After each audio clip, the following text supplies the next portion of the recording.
जय श्री राम गाइस। आज फिर हमें एक नई कुंडली मिली है जो हमारे YouTube के सब्सक्राइबर हैं। इनको हमने मोबाइल पर इनकी PDF भेज दी है और आज वीडियो तैयार की है। इस वीडियो के माध्यम से हम इस जातक की कुंडली के विषय में कुछ जो इनकी प्रॉब्लम्स हैं और उपाय हैं वो आज इनको वीडियो में बताएंगे।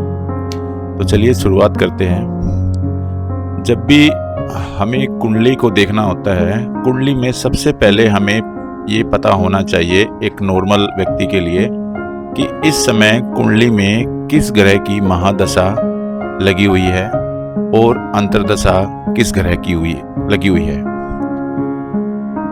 महादशा और अंतर्दशा जिन ग्रहों की होती है उन ग्रहों में पहले हमें ये भी देखना होता है क्या वे आपस में मित्र है या शत्रु है, या एक दूसरे के ऊपर दृष्टि डाल रहे हैं या नहीं डाल रहे हैं, या किस भाव के स्वामी है और किस भाव के ऊपर दृष्टि डाल रहे हैं। ये सब चीजें हमें देखनी होती है लगन कुंडली से। जब हम लगन कुंडली पर विचार करते हैं तो हमें पता चलता है कि जिस ग्रह की महादशा लगी हुई है वो किस भाव में बैठा हुआ है, किस राशि में बैठा हुआ है, किस ग्रह के साथ बैठा हुआ है, कहाँ अपनी दृष्टि डाल रहा है, उस ग्रह पर किन किन ग्रहों की दृष्टि है।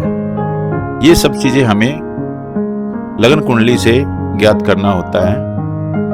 लगन कुंडली ही एक सबसे मेन कुंडली होती है जिसे हर जातक को अपने लगन कुंडली के बारे में पता होना चाहिए कि हमारा लगन क्या है और हमारी राशि क्या है। क्योंकि कुछ लोगों की नाम की राशि होती है वो अलग भी हो सकती है और जो जन्म कुंडली की जो राशि होती है वो मुख्य होती है।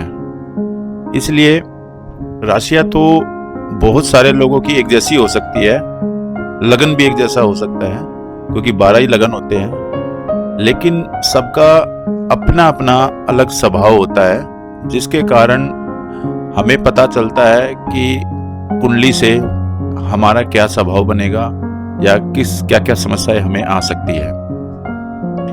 इस कुंडली में हम देख पा रहे हैं कि हमने देखा कि बुध ग्रह की महादशा लगी हुई है और जातक में जो बुध की दशा है ये 17 साल के लिए होती है।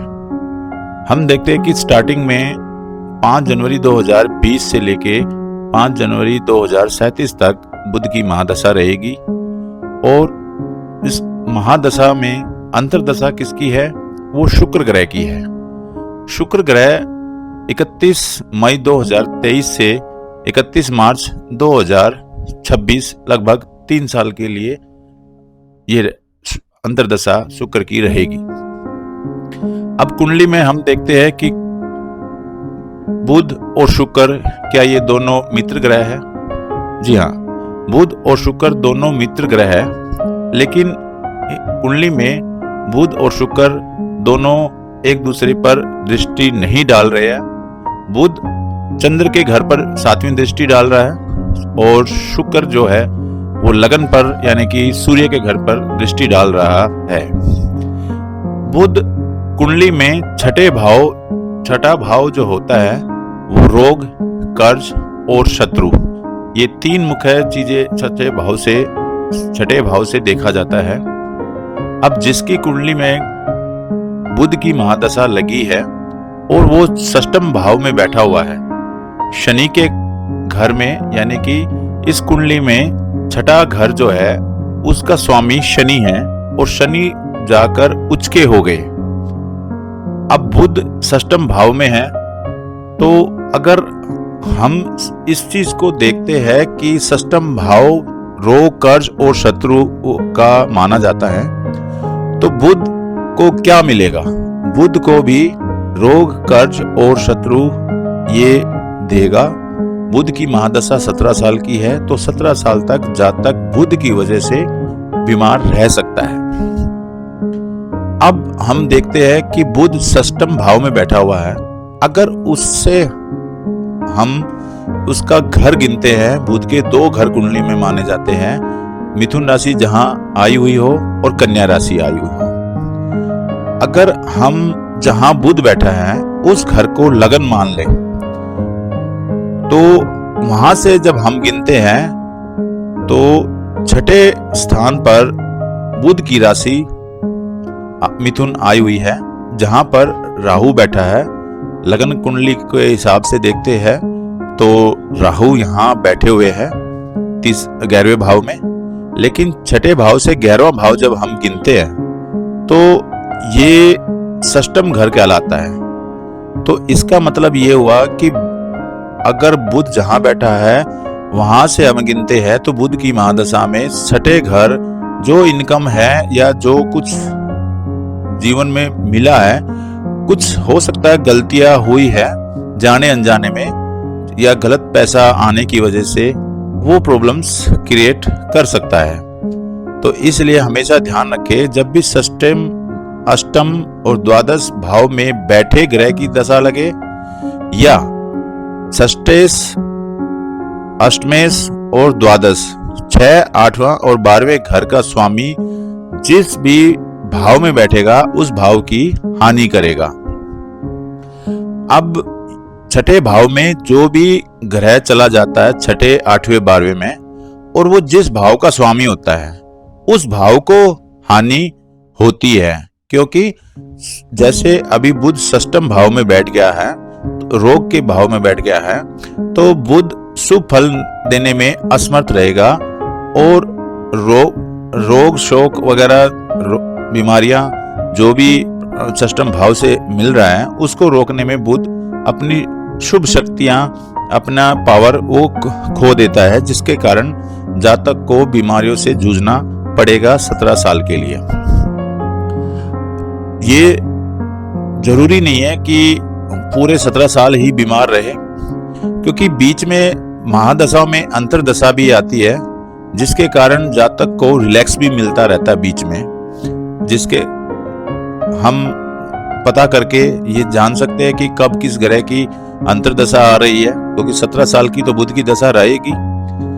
तो ये हमें लगन कुंडली से पता चलता है कि लगन कुंडली के बिना हम किसी भी भाव का फल या किसी ग्रह की दशा के बारे में कुछ भी नहीं जान सकते। तो सबसे पहले हमें महादशा, अंतरदशा के बारे में पता होना चाहिए, और दूसरा फिर हमें हर भाव के जो कार्य है वो पता होना चाहिए। जैसे लगन जातक का सबसे मेन भाव होता है, यानी पहला घर। ज्योतिष में कुंडली का जो पहला भाव, जिसे लगन भी हम कह सकते हैं, व्यक्ति के स्वभाव, शारीरिक बनावट, उसके स्वास्थ्य और जीवन के जो शुरुआती दौर के बारे में इंपॉर्टेंट जानकारी होती है वो सभी देता है। ये भाव व्यक्ति के व्यक्तित्व, शारीरिक बनावट, उसका हेल्थ, स्वास्थ्य, जीवन शैली और जीवन के जो उसके शुरुआती दौर के होते हैं उसके बारे में महत्वपूर्ण जानकारी तो देता ही है। उसके स्वभाव भी कहा जाता है इस भाव को। इस भाव का स्वामी मंगल होता है और कारक ग्रह सूर्य होता है। मतलब इस भाव का जो पक्का ग्रह होता है वो मंगल है, और जो इस भाव के जो कार्य करता है, देख रेख रखता है, वो सूर्य भगवान होता है। तो जब भी अगर लगन प्रॉब्लम में आता है तो मंगल के उपाय हमें करने चाहिए, और सूर्य को भी हमें कुंडली में देखना चाहिए, मंगल को भी, कि कैसे स्थिति में है, तभी वो हमें फायदा दे सकते हैं हमारे स्वास्थ्य और स्वभाव को ठीक करने में। ये जो पहला घर होता है कुंडली का, ये जातक के रंग, रूप, कद, जन्म समय, जन्म स्थान के बारे में भी यही बताता है सारे सब चीजें। ये कुछ और भी चीजें बताता है कि व्यक्ति की आर्थिक स्थिति कैसी रहेगी, नौकरी और उसकी जो आजीविका है उससे संबंधित, और इसमें मतलब काफी चीजें होती है। जो सबसे मेन भाव होता है कि जातक लगन जो होता है वो स्वयं होता है, उसके बारे में जो भी कुछ जानना है तो हमें लगन को देखना होता है। अब यहाँ पर हमने बुध को लगन मान लिया, जहां जो कुंडली थी वो जहां बुध बैठा था वहां से हमने लगन बना के शुरू कर दिया। तो हम देखते हैं कि बुध इस कुंडली में लगन में बैठ गया, यानी षष्टेश बनकर। तो इसलिए ज्यादा प्रॉब्लम्स आएगी, क्योंकि षष्ठम भाव में राहु भी बैठ गया और ऐसी बीमारी लगेगी कि जो समझ में नहीं आएगी। और जो प्रॉब्लम्स आएगी वो बुध से रिलेटेड, बुध का जो होता है शरीर में नसों में स्थान होता है, नसों के संबंधित प्रॉब्लम्स जातक के अंदर आएगी। लेकिन फिर भी राहु यहाँ बैठा हुआ है, राहु कंफ्यूज रखेगा कि बीमारियां कैसे, क्या करे क्या ना करे, कुछ समझ में नहीं आया, क्या टेस्ट कराए क्या नहीं कराया। इसके कारण अब बुध की महादशा में शुक्र की भी अंतरदशा लगी हुई है। शुक्र धन भाव में बैठा हुआ है, तो यहाँ पर जो शुक्र है वो कर्मेश बनकर धन भाव में बैठ गया, तो थोड़ा सा नौकरी पेशा या कर्म कुछ जहाँ जॉब वगैरह करते हैं तो उससे या कहीं से भी मतलब जो कार्य करते हैं उससे ये धन तो कहीं ना कहीं से मिलेगा शुक्र, बुध की महादशा में शुक्र के कारण। लेकिन एक प्रॉब्लम ये भी रह सकती है कि जो शुक्र है वो दो पापी ग्रह सूर्य और मंगल दोनों से घिरा हुआ है, और शुक्र यहाँ पे पंचमेश बनकर भी बैठा है, तो जिसके कारण शुक्र भी पीड़ित है। संतान में भी प्रॉब्लम्स रह सकती है, संतान से संबंधित। तो ये संतान, कारोबार और बीमारियां, ये तीनों चारों चीजें इस जातक को परेशान कर सकती है। इसलिए इस जातक को कुछ चीजों का ध्यान रखना चाहिए, जैसे बुध के जो उपाय है वो समय समय पर करते रहे। बुध के अब जैसे जो रिश्तेदार है, कारोबार है, वस्तुएं है, उनसे दूर रहे, तो ये जरूरी है। अब बुध की जो महादशा में अगर कुछ उपाय कर सकते हैं तो वो उनको करना चाहिए, और उपाय भी वही करने हैं जो आप आसानी से कर सकते हैं, जिसमें कम पैसा खर्च हो। और कुछ उपाय ऐसे भी होते हैं, जैसे बुध के लिए तोता पालना, बकरी पालना, ये सब चीजें देखकर आपने करनी है, जो कानून के दायरे में भी, मतलब कानून से कानून का उल्लंघन ना हो, या मतलब प्रॉब्लम में आप खुद परेशान ना हो, ये ध्यान रखना आप लोगों ने। क्योंकि जैसे अब जो उपाय है, पहला अगर मैं आपको बताऊं, किसी भी शुभ कार्य पर जब भी आप कहीं जाए तो आपको हमेशा एक फूल रखना है। किसी भी प्रकार का फूल हो सकता है, लेकिन फूल होना चाहिए, और ताजा फूल हो तो और भी अच्छा चीज बात है। बुध अगर सही रखना है तो भतीजी या फिर जो आपकी भांजी है उसकी जितनी ज्यादा हो सके, छोटी है तो उसको प्यार करे, बड़ी है तो उनका आदर करे, सम्मान करे, सेवा करे किसी भी तरह से, उससे बुध, और अगर खराब है तो और खराब नहीं होगा, अगर सही है तो भी खराब नहीं होगा। उसके लिए अब तीसरा उपाय भी हम कर सकते हैं, अगर करना चाहे, चांदी की अंगूठी बनवा के उसने सुलटे हाथ में, यानी कि दाएं हाथ की उंगली में उसको पहन ले। और कौन सी उंगली में पहननी है? जिसमें रिंग फिंगर होती है, जिस शादी वाली अंगूठी पहनते हैं जिसमें।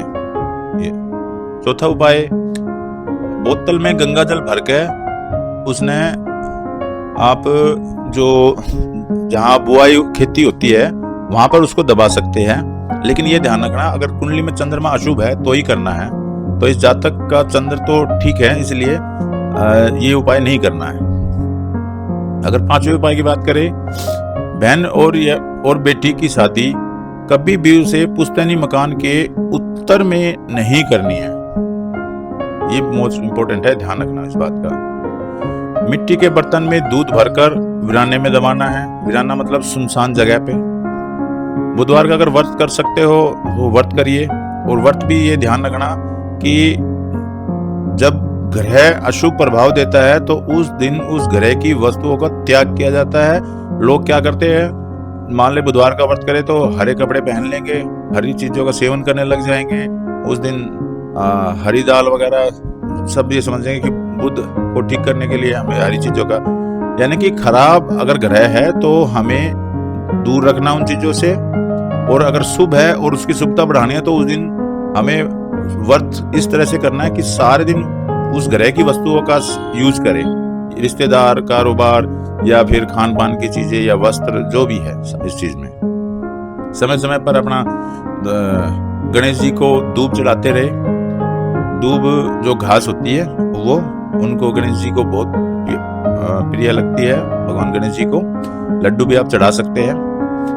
एक खास बात का ध्यान रखना, घर में कोई भी इलेक्ट्रॉनिक अगर सामान खराब पड़ा है ना आपके घर में, तो वो तो आप आज ही निकाल देना अगर आप ये वीडियो देख रहे हैं तो। कमर में एक छोटी सी किसी तरह की एक बेल्ट बांध कर रखना, जिससे आप लोगों को थोड़ा सा फायदा होना शुरू हो जाए। ये थे बुध के उपाय। अब बुध के उपाय तो चल रहे हैं और शुक्र के भी करने हैं। शुक्र के उपाय, बुध के उपाय और जो वर्ष फल कुंडली के उपाय, इन सब के लिए मैं आपको पहले ये बता देता हूँ कि आपको जो भी उपाय करने हैं, पहले तो वो जो 13 नियम वाली वीडियो है वो जरूर देख लेना। वो याद रहनी चाहिए कि उपाय कब करने, कैसे करने हैं। और दूसरी चीज आपको ये याद रखना है कि पहले जो ग्रह की महादशा लग रही है उसके कुछ नियम होते हैं।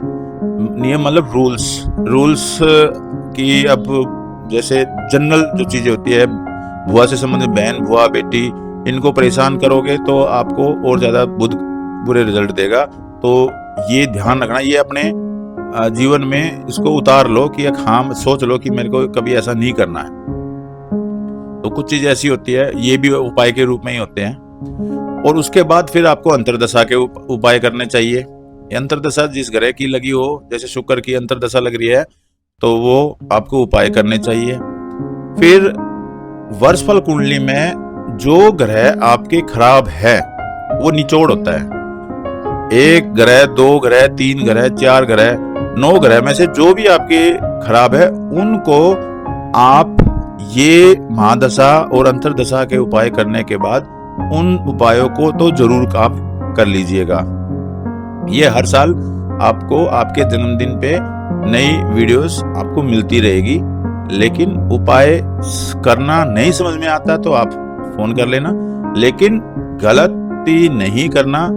ये फायदा दे सकते हैं तो नुकसान भी दे सकते हैं, तो ये सोच समझ के उपाय आपने करने हैं। अब जैसे शुक्र का उपाय है, 2-4 उपाय मैं आपको बता देता हूँ। जैसे आप कोशिश करना है, नियम एक बना लो, लाल गाय आप नियमित रूप से उसकी सेवा करना। कोई अगर स्त्री बीमार है तो उसके वजन के बराबर जवार किसी धार्मिक स्थान में या गौशाला में उसको दान कर दे।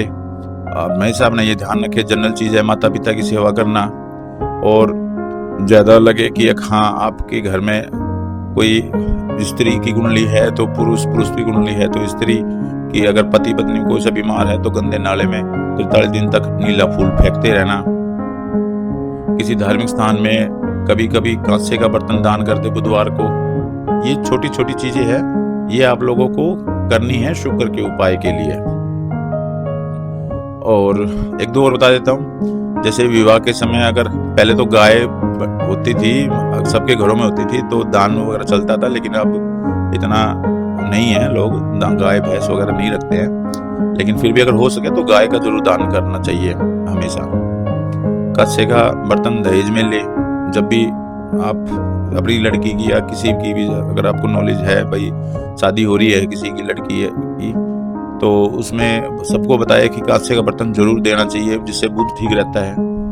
और घर में जितने अतिथि आते हैं उनकी अच्छी तरह खातिरदारी करनी चाहिए। इत्र, सेंट आदि का जो प्रयोग है वो करते रहना चाहिए।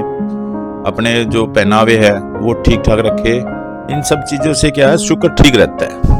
ये शुक्र ठीक रहेगा तो फिर आपकी बहुत सारी चीजें ठीक रहेगी। और शुक्र ही सुख का ग्रह माना गया है।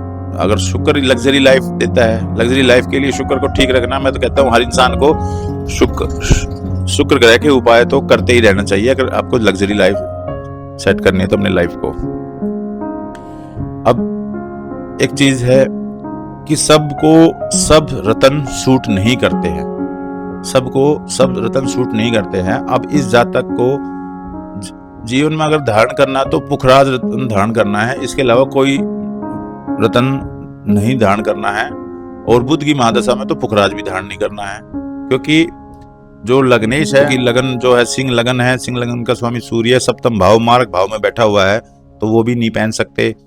अब मंगल है, मंगल भी भाग्येश बनकर बैठा है, लेकिन मंगल का भी नहीं धारण कर सकते क्योंकि वो भी सप्तम भाव में है, मार्ग भाव में है। हाँ, गुरु का धारण कर सकते हैं। गुरु बात करते हैं वर्ष फल कुंडली पर।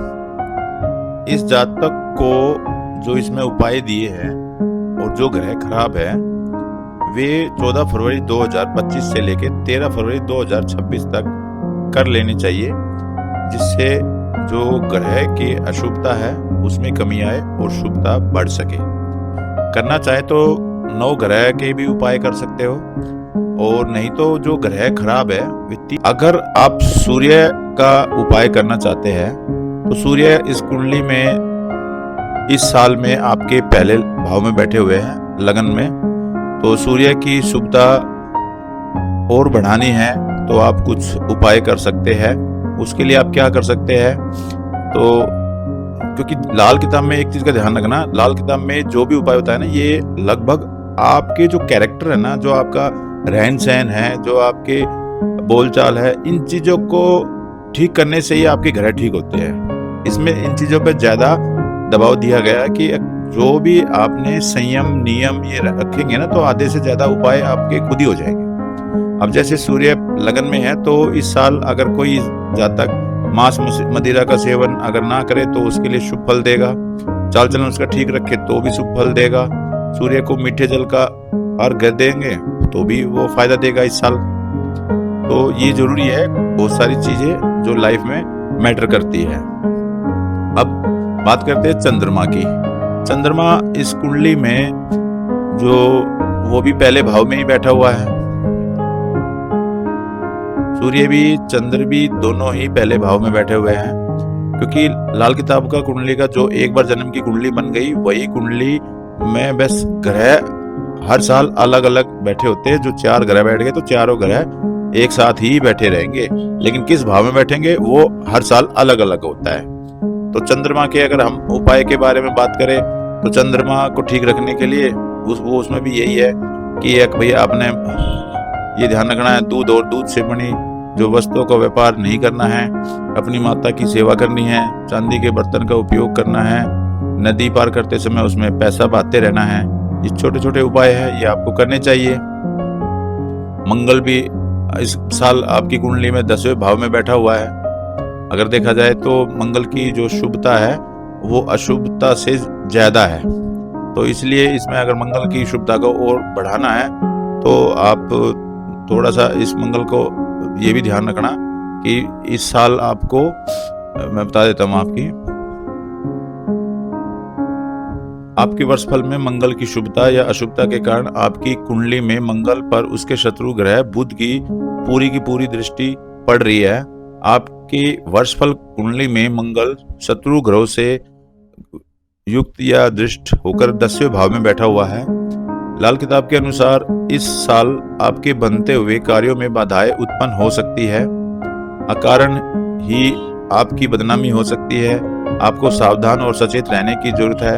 इस वर्ष आपको उच्च रक्तचाप की शिकायत हो सकती है, यानी कि ब्लड प्रेशर बढ़ सकता है। आपको बहुत अधिक नमकीन वस्तुओं का सेवन नहीं करना चाहिए।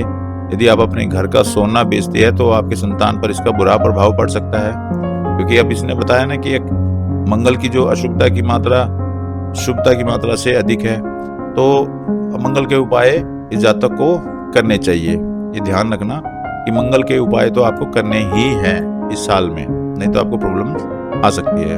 अब जैसे यहाँ पे हिरण पालने का उपाय बताया गया है, तो ये जरूरी नहीं है कि आपने हिरण पालना ही है, क्योंकि किसी भी पशु पक्षी को कैद करना या रखना ये कानून के दायरे में गलत है।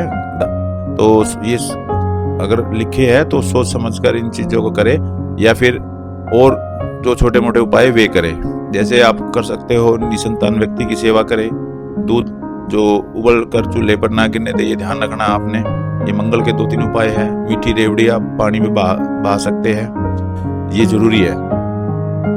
अब बात करते हैं बुध की। बुध इस साल आपकी कुंडली में शुभ रहेगा, उसकी अशुभता कम है लेकिन शुभता ज्यादा है। तो इस साल आपके ससुराल पक्ष के लोगों की वजह से गृहस्थ जीवन में अशांति हो सकती है। आपकी माता का स्वास्थ्य भी आपके लिए चिंता का विषय बन सकता है। यदि आप इस वर्ष बहन बुआ बेटी से धन लेकर कोई व्यापार करते हैं तो उसमें आपको घाटा हो सकता है, ये ध्यान रखना। हृदय संबंधी परेशानियों का आपको सामना करना पड़ सकता है, क्योंकि बुध की ऑलरेडी आपकी दशा लगी हुई है। तो बुध की भी अगर आप कर लेंगे, देखो इसमें उपाय जितने भी ना बहुत सिंपल है। और मैं कहता हूँ आप सारे ग्रहों के उपाय कर सकते हो। इसमें सबसे ज्यादा जो है ध्यान रखने वाली बात है चाल चलन वगैरह का, सिस्टम का, मान सम्मान रखना दूसरे का, एक दूसरे का, परिवार में। इनको करोगे तो परिवार में सुख शांति भी अपने आप ही बन जाएगी। ये ध्यान रखना इस चीज के लिए। अब बात करते हैं बुध के उपाय, जो मैंने आपको पहले बता दिए, लेकिन इस साल आपको कुछ उपाय अलग से भी कर लेने चाहिए। जैसे बंदरों को गुड़ खिलाना है। हालांकि बंदर मंगल का होता है, लेकिन जरूरी नहीं है कि वो आपको मंगल के जब गड़बड़ करे तभी आप बंदरों को गुड़ खिलाए। आप बुध का उपाय के लिए भी आप कर सकते हो। हरे रंग की वस्तुओं और कपड़े का प्रयोग नहीं करना आपने इस साल, ये ध्यान रखना है। खाकी धागे में तांबे का पैसा डालकर गले में पहन लेना। 101 प्लास के पत्तों को दूध से धोकर बहते हुए पानी में आपने इस साल जरूर बहाना है। हल्दी या केसर का तिलक ये आप पूरे साल लगाते रहिए। ये बुध का भी आप कर लीजिएगा तो आपको फायदा रहेगा।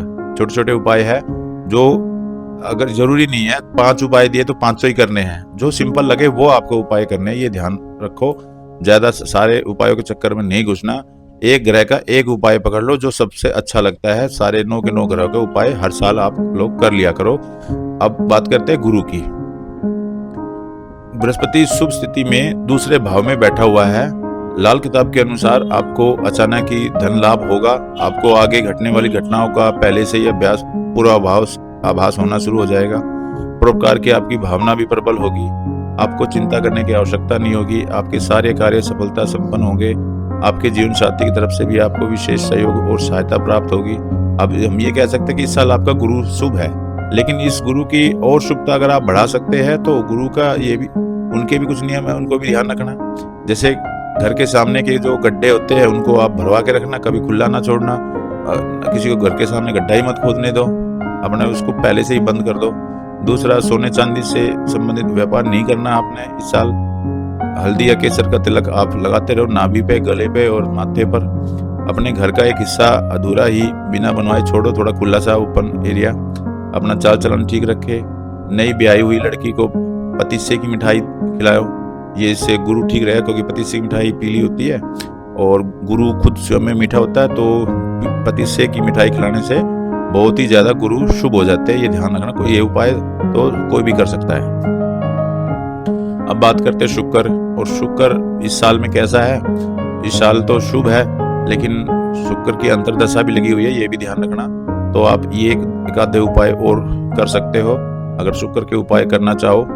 तो इसमें क्या है कि शुक्र जो अपने शत्रु के घर में बैठा हुआ है इस साल, आपकी कुंडली में शुक्र अपने शत्रु सूर्य के साथ बैठा हुआ है। आपकी कुंडली में शुक्र अपने शत्रु चंद्रमा के साथ बैठा हुआ है, यानी कि 4 ग्रह बैठे हैं ना, तो उनके जो शत्रु है वे सारे शत्रु है। आपकी वर्षफल कुंडली में शुक्र शत्रु ग्रहों से युक्त दृष्ट होकर पहले भाव में बैठा हुआ है। यदि आप अपने परिवार के मुखिया है तो आपको अनेक प्रकार की कठिनाइयों का सामना करना पड़ सकता है। अपने जीवन साथी और माता के साथ भी संबंध ठीक नहीं होंगे इस वर्ष। आप नौकरी छोड़कर व्यापार करने की कोशिश कर सकती है, जो कि आपके लिए शुभ फलदायक नहीं होगा। आपको अपने चाल चलन विशेष ध्यान देना होगा, अन्यथा आर्थिक हानि हो सकती है। एक चीज का सब लोग ये जरूर ध्यान रखना, इसमें जो भी बताया जाता है कि ऐसा हो सकता है, ये जरूरी नहीं है कि हो। लेकिन अगर आपको लगता है कि ऐसा कुछ लग रहा है हल्का फुल्का कि हाँ ऐसा कुछ हो रहा है, तो आप ये उपाय जरूर करना। लेकिन वहम में मत पड़ जाना कि हाँ भाई ये मेरे साथ ऐसा हो रहा है। ये सिर्फ एक संभावना होती है ग्रहों के हिसाब से। तो ये जरूर आप ध्यान रख के, सारे उपाय करने की जरूरत नहीं होती। जो आपको उपाय अच्छे लगे, जो सिंपल हो, बिना पैसे के हो, वो आप करो। और अपने हर साल जितने भी ग्रह खराब है उनको ठीक रखो। अब इसमें जैसे और उपाय 2-4 बता रहा हूँ मैं आपको। ससुराल से चांदी नहीं लेनी है। अपना चाल चलन ठीक रखे। धार्मिक क्रियाकलापों में बढ़ चढ़कर हिस्सा लेना है। अपने बचे हुए खाने जो आपका खाना बच जाता है या खाना में से आप जो अलग से निकालते हैं, तो पक्षियों जानवर को जरूर खिलाना है। सरसों, जौ या हरा चारा ये तो हमेशा सबको दान करते रहना चाहिए। अब बात करते हैं शनि की। शनि कैसा है? शनि भी इस साल लगभग शुभ ही है, लेकिन फिर भी अगर ये जो घटनाएं मैं बता रहा हूँ या जो लिखी है आपकी कुंडली के हिसाब से इस साल की, वो अगर ऐसा हो रहा है तो आपको उपाय करने हैं किसी भी चीज की। तो अब जैसे लोहा, कोयला और रबड़ इत्यादि से आपको अधिक लाभ प्राप्त होगा। यदि आप धार्मिक कार्यों में रुचि लेंगे तो यह वर्ष और लाभदायक सिद्ध होगा। मादक पदार्थों के सेवन से आपको बचना चाहिए। इसमें एक चीज़ का और ध्यान रखना आप सब कि जैसे इसमें लिखा कि इस वर्ष आपकी शादी हो सकती है या आपको स्त्री का संग मिल सकता है, तो ये जरूरी नहीं है कि आपको मिले। अगर आप पहले से ही मैरिड हो तो उस चीज़ को आप इग्नोर मारना। ये नहीं है कि आपके बच्चे हो सकते हैं तो बच्चे ऑलरेडी हो रखे हैं तो अब और बच्चे थोड़ी ना करने हैं, तो ये चीज़ भी ध्यान रखना आप लोग। अब इसमें शनि के उपाय भी है, वो भी कर लेना। कोई भी शुभ कार्य करने से पहले घर में जल से भरा मिट्टी का घड़ा रखो। सूर्योदय के समय मिट्टी पर शराब या सरसों का तेल गिरा देना। शराब और मांस का सेवन नहीं करना बिल्कुल। घर में शुद्ध चांदी की ईंट रखे, ये तो सबको करना चाहिए। दूसरों को धोखा देकर धन न कमाए, ये भी शनि से बचने के लिए उपाय है। इस समय बात करते हैं राहु की।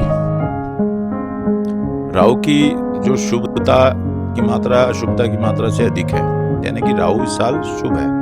आपके वर्ष फल में राहु की शुभता या अशुभता के कारण आपकी कुंडली में राहु पक्के घर का है, आपकी कुंडली में राहु अपने घर का है।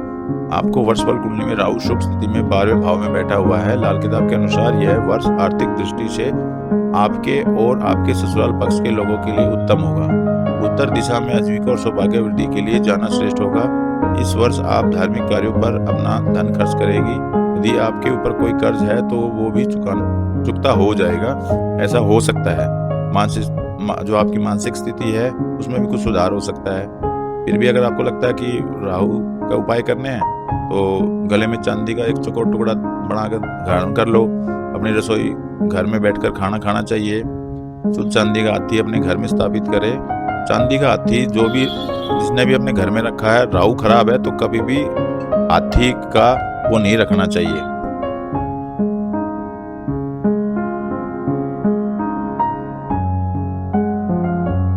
तो अब लास्ट रह गया केतु का। केतु भी ज्यादा अशुभ है इस साल, तो केतु का तो उपाय कर ही लेना। केतु अपने शत्रु के पक्के घर में बैठा है इस साल। आपकी वर्षफल कुंडली में केतु शत्रु ग्रहों से युक्त है और या उनको कोई देख रहा है होकर तीसरे भाव में बैठा हुआ है। इस साल आपको अपने बाजुओं या कंधों में पीड़ा हो सकती है। मूत्र संबंधी रोग का भी डर रह सकता है। वर्ष भर आपको व्यर्थ की यात्राएं करनी पड़ सकती है। संतान पक्ष से भी आपको कष्ट हो सकता है। आपको कोई कार्य करने से पहले दूसरे सुझाव अवश्य लेना चाहिए। जहां तक संभव हो सके अपने भाइयों से दूर रहकर कोई कारोबार करना। ये थोड़ा सा जो भी उपाय करो सोच समझ के करना है। ये और जो भी घटनाएं लिखी होती है ये अगर लगे कि हो रही है तो उपाय जरूर करना, नहीं तो कोई साल में एक एक उपाय हर ग्रह का कर देना, ये ध्यान रखना। केतु के लिए उपाय अगर ये तो है ही अशुभ तो ये तो जरूर करना है, ये ध्यान रखना। वो राहु की तरह इसमें भी उपाय बता दिए। शरीर पर शुद्ध सोना धारण करना है। अपने भाइयों के साथ अगर कुछ विवाद है तो उनसे बचना है। खाम इधर उधर भटकना नहीं है, कदम उधर घूमते रहो। चने की दाल या केसर बहते पानी में बहानी है। दक्षिण मुखी मकान में नहीं रहना है, ये भी ध्यान रखना है। अब इस साल जो ज्यादा इम्पोर्टेंट है वो ध्यान देने की जो जरूरत है। आपके वर्षफल कुंडली में शनि से 8वें भाव में सूर्य बैठा हुआ है, जिससे सूर्य का फल पूरी तरह नष्ट हो रहा मतलब जो उसका फल जो मिलना है शुभ फल वो खराब हो रहा है।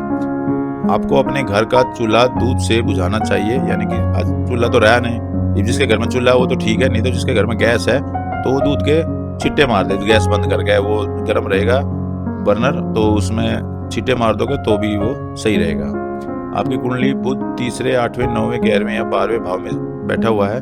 लाल किताब के अनुसार बृहस्पति का फल अशुभ हो जाएगा और सरकारी कार्यों में असफलता प्राप्त होगी। अगर कोई नौकरी या कोई सरकार संबंधित हुआ है तो प्रॉब्लम इस साल आ सकती है, तो थोड़ा ध्यान रखने की जरूरत है। आपके इस साल जो कुंडली में शुक्र 12वें भाव में और राहु दूसरे 6ठे या 7वें भाव में बैठा है, उसके कारण जो आपको परेशानी आ सकती है वो ससुराल की ओर से आ सकती है, तो इस चीज़ का थोड़ा ध्यान रखें। और लास्ट में जो फाइनल जो उपाय है, उपाय के तौर पर सफ़ेद गाय की सेवा करनी है पूरे साल, और मैं कहता हूँ हमेशा करनी चाहिए। गाय की माता है, गाय में बहुत सारी शक्ति, सभी देवी देवताओं का वास होता है। और 5वें भाव का शनि आपके वर्षफल कुंडली में भी 5वें भाव में बैठा हुआ है।